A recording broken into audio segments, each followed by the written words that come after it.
This is a second video for lecture 10.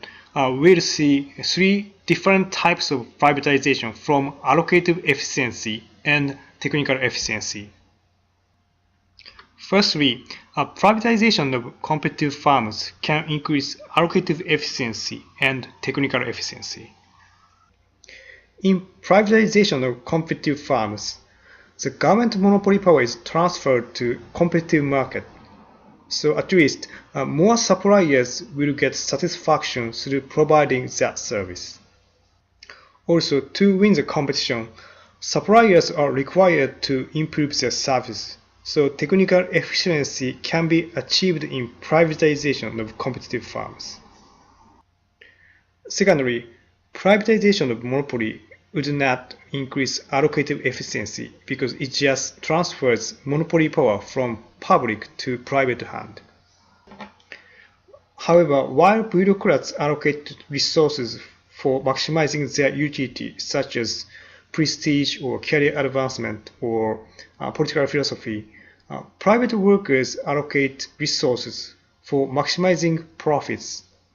So such market-based incentive might lead to allocative efficiency. Additionally, privatization of monopoly would not increase technical efficiency much.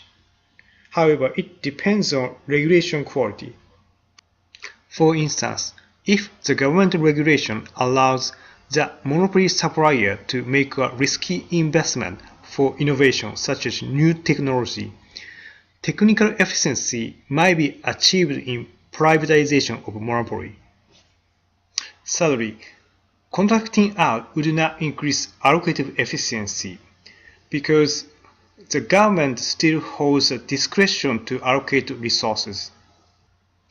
It just changes service deliverer from public to private, so it cannot affect budget maximization behavior of bureaucrats. On the other hand, contracting out is expected to increase technical efficiency.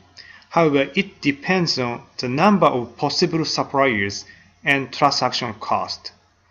We covered this in the previous lecture, so I don't explain details here. So while in some cases, privatization can increase allocative and technical efficiencies, we'll see the basic logic here. Firstly, private ownership is different from public ownership. In public organizations, there are multiple owners. For instance, owners might be politicians or heads of agencies. And these owners try to maximize different utilities such as re-election for politicians or career advancement for public officials. So it cannot lead to allocative and technical efficiency. On the other hand, many private organizations have a single owner. Also, owners in private organizations seek profits, so such profit incentive leads to allocative and technical efficiency. Secondly, monitoring system in public organization cannot be more efficient than that in private organizations. So we covered monitoring much in the previous lectures, so I just summarize these. Firstly, politicians monitor bureaucratic managers. However, politicians' utility is re-election, so they don't have much incentive to monitor them. This fire alarm oversight is a new concept. This means that citizens and mass media tend to focus only on worst cases of government failures, such as corruption. So they just see a part of government failures. By utilizing such information asymmetry, bureaucrats can have much discretion to control public service, and they can maximize their own utilities. As a consequence, public ownership cannot lead to allocative and technical efficiency. Unlike public ownership, monitoring system in private organizations is based on monetary incentive. So utility of private workers can be generalized as profit. In private ownership, stockholders can be seen as monitors, and they have higher incentive to monitor performance of these firms because it's related to their monetary interest. Also, private firms would be sensitive to monitoring of stockholders because stockholders' poor assessment will be reflected on stock prices. A big difference between private and public ownership is the threat of bankruptcy. If their performance is evaluated as very poor, actually they may be bankrupt. As a consequence, private ownership can lead to allocative and technical efficiency. Finally, public ownership will be inefficient without competition. If the government is the only supplier, there is no way to compare their services, so citizens cannot know whether their service is good or not. On the other hand, with competition, private firms try to be better than others, so they are required to improve their service to win the competition. Also, consumers can get benefits since they can choose the best one among many. In sum, private ownership can lead to allocative and technical efficiency. This is the last slide of privatization. We learned the basic logic which justifies privatization. Now we move to deregulation. In the previous lectures, we learned regulation is an important role of government.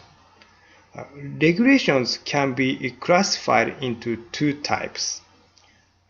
Regulations for economic conduct, pricing or entry or exit of the market, and those for social conduct, for health or sanitation or environmental issues or information asymmetry. Here in this lecture, however, deregulation means removal of the governmental legal powers to restrict economic activities of non-governmental bodies. Deregulation will enhance allocative and technical efficiency in two ways. First, regulation might prevent some firms from entering a market or protect specific firms to secure national standard. By removing such specific protection or prevention based on regulation, competition can be enhanced, and thus deregulation will enhance allocative and technical efficiency. Second, as we learned in Lecture 6, regulations will be affected by compact, well-organized interest groups.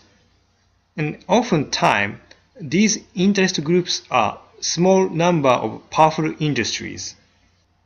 Since regulations are designed to serve for interests of such big industries, deregulation will enhance allocative and technical efficiency. In this last slide of the lecture, we will see how deregulation affects efficiency of two types of privatization. First, deregulation enhances allocative efficiency in privatization of competitive firms because deregulation allows more firms to supply that service. As a consequence, competition will be enhanced. Also, deregulation will enhance technical efficiency.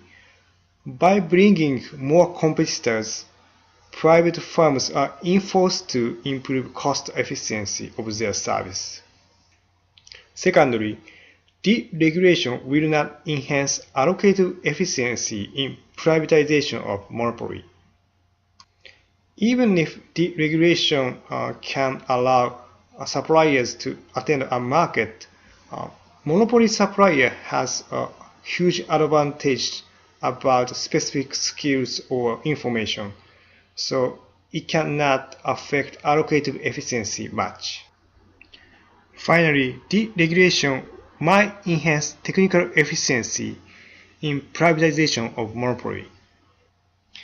Even in monopoly situation, deregulation can increase the probability of bringing more suppliers to the market. Under such pressure, big monopoly supplier might utilize the big scale to innovate something new. This is the end of lecture 10. In the next lecture, we'll move to a kind of new world, local governance, and we'll learn a public choice theory which deals with citizens' behavior rather than bureaucrats' behavior. And please note that the next lecture will be the last lecture for this course. So see you in the next lecture.